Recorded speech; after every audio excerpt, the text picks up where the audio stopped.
I think we have also a representative here from IIPR, which is Indian Institute of Pulse Research.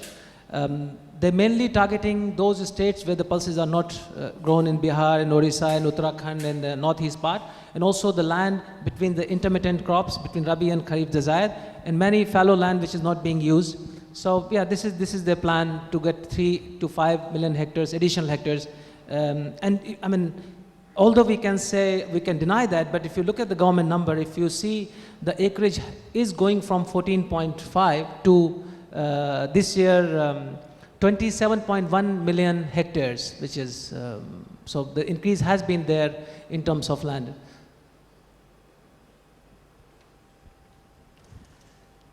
Not, being super familiar with India, Sudhakar, how much additional land comes because of the better monsoon?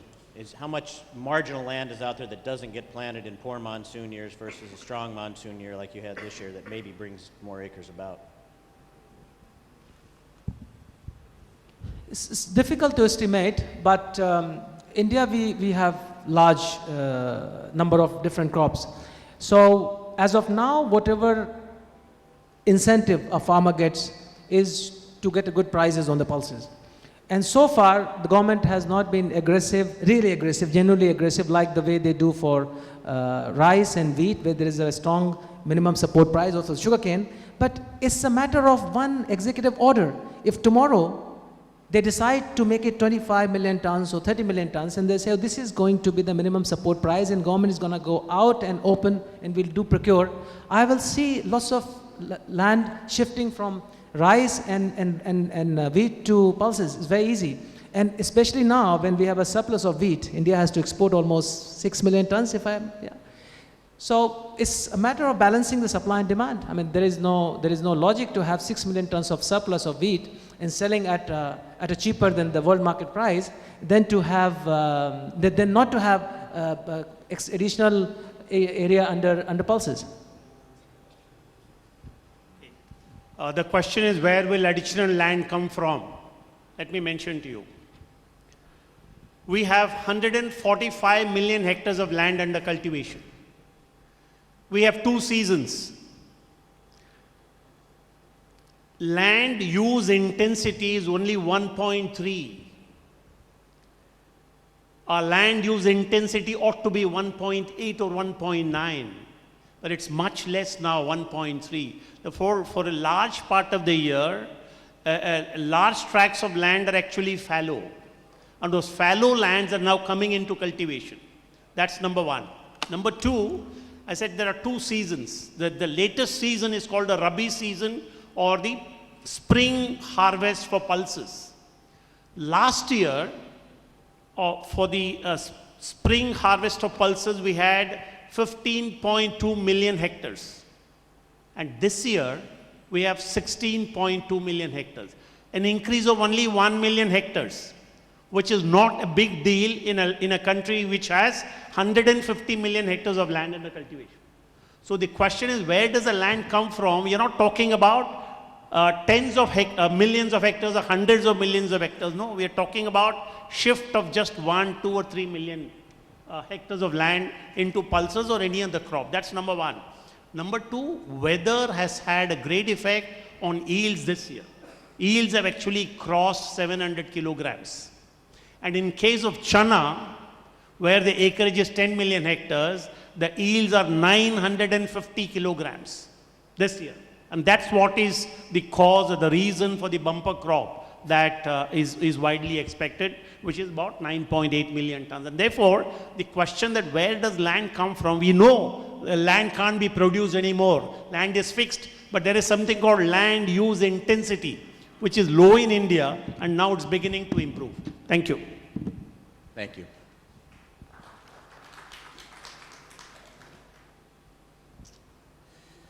Any other questions?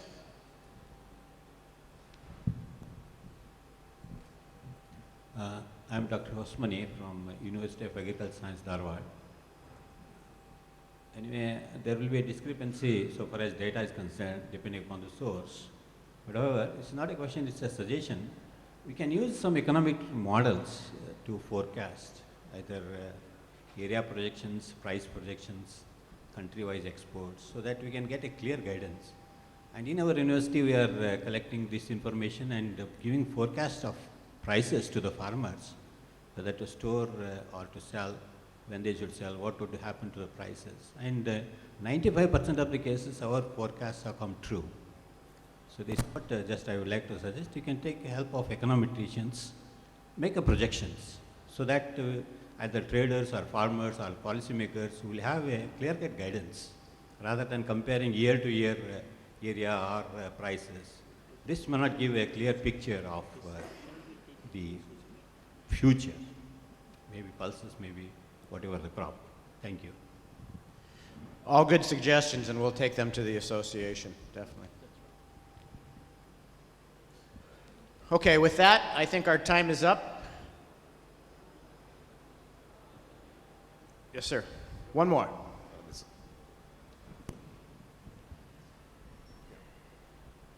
Thank you for giving me the opportunity. I would like to thank the association for inviting me and giving me such a privilege to be guest of honor.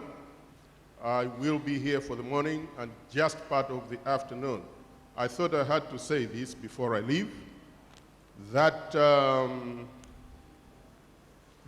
after having listened to all that has been said, we have not said much about Africa and the land increase in the production of pulses. I'll give you one single example of my country, Malawi. In there, our export number one for many, many years was tobacco. And now, with the World Anti-Smoking Lobby, we are trying to get away from tobacco into other crops. And the land acreage for pulses has increased probably threefold or fourfold in my country. And I can say the same for countries like Ethiopia, Tanzania, Mozambique, and I have learned from you that most of you Indian traders are now doing a lot of imports from these countries. I would like to encourage you, and not only Indians, world over, that Africa has got the land. Africa has got cheap labor. Africa has got the water. All that most Africans are waiting for is a signal, somebody saying, produce, I will buy. Produce, I will buy. And being given the prices conducive. In most cases, they don't have the good varieties of seed. If you can give them the seed, and that's it. And the potential of production from African countries is enormous. I have met in the stands, the stalls, one company that is in Mozambique is giving them seed, and they're buying everything that the farmers produce. I would love to see more of that in many of our countries. And once again, let me thank you profoundly for honoring me and for honoring Africa in this big gathering. Thank you very much. Thank you. With that, we'll bring the first session to an end. And I want to thank the panelists for their comments today.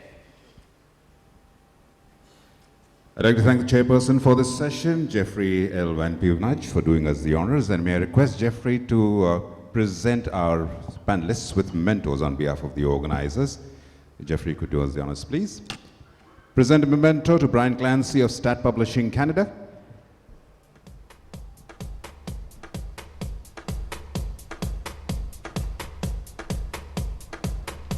Jeff a photo opportunity with a memento facing outwards.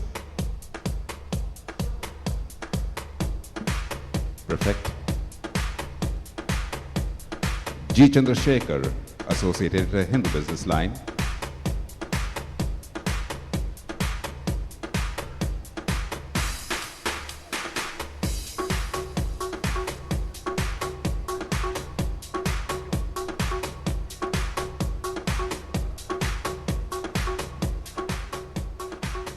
To Sudhakar Tomar,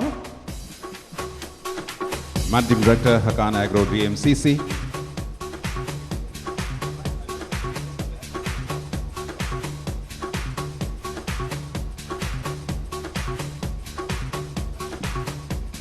May I please request Bimal Kothari, Vice Chair, India Pulse and Grain Associations, to do us the honor and present our chair for this session, Jeffrey Van Pevenage, with a memento.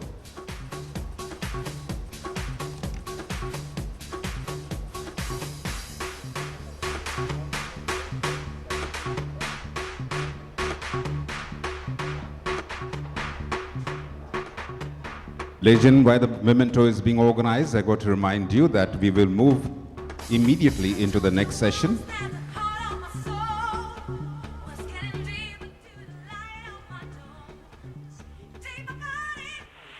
Congratulations. Thank you, Jeffrey. Thank you, Mr. Kothari. May I have a group photo with the panel, please? Panelists.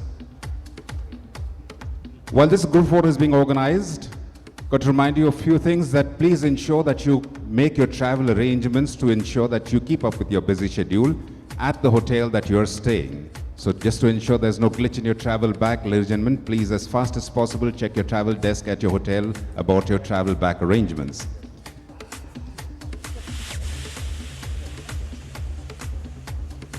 Also to remind you that in the evening we're going to have a fantastic lucky draw. As you step into the evening's program, there will be a lucky draw, and you might be a lucky winner.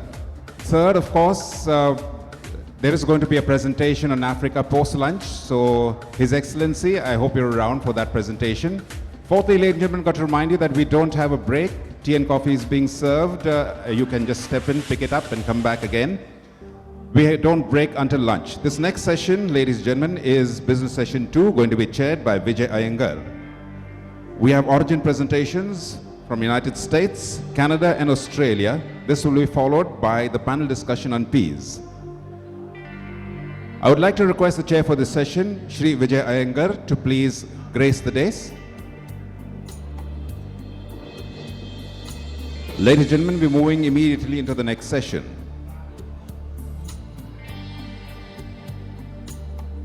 The origin presentations include USA, Canada, and Australia.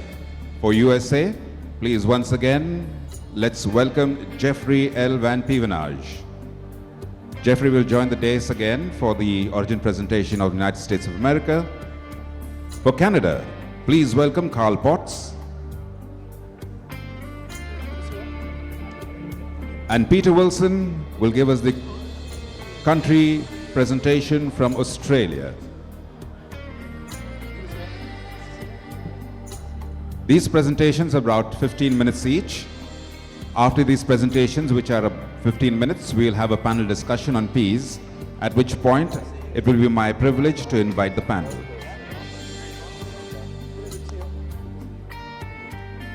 Ladies and gentlemen, for those of you just moving around, I remind you that to ensure that your mobiles and other connected devices are in silent mode. For those of you who want a special presentation on Africa, that's post-lunch, we have an origin presentation from Africa. With this, ladies and gentlemen, it's my pleasure to hand you over to the chair for the session, Vijay Iyengar.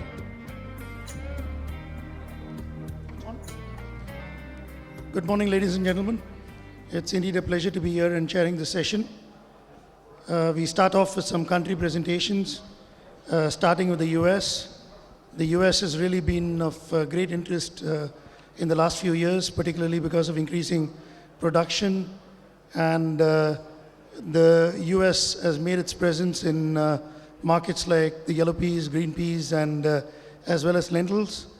Columbia Grain, which Jeff represents, has been one of the pioneers in exports out of the US with their range of facilities in the western US. Jeff has been introduced earlier, so I won't attempt to introduce him, but I'll ask him to set the ball rolling with his presentation. Thank you.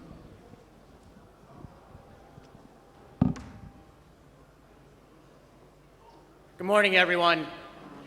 I want to start this morning with giving everybody a quick rundown of kind of what we grow and where we grow it, and a little bit about the transportation from those areas to give everybody kind of an idea as to what's going on with the movement of pulses in the U.S. this year and the transportation of them. So out in the Washington, Idaho area where we call the Pacific Northwest, we grow primarily pardina and regular lentils and a lot of green peas.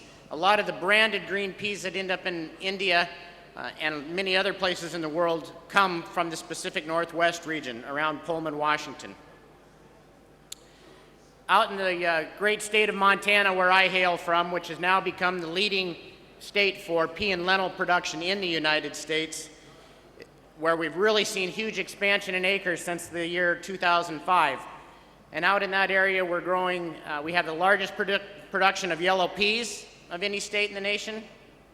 We have the largest production of green peas as well. And one of the things what we've seen is a big expansion in our high quality #1 style green peas. We're also doing a lot of richly lentils, and you've seen Eston lentil acreage increase tremendously. As producers have had a hard time selling richly lentils around the world, they've kind of gone towards growing more of the Eston style.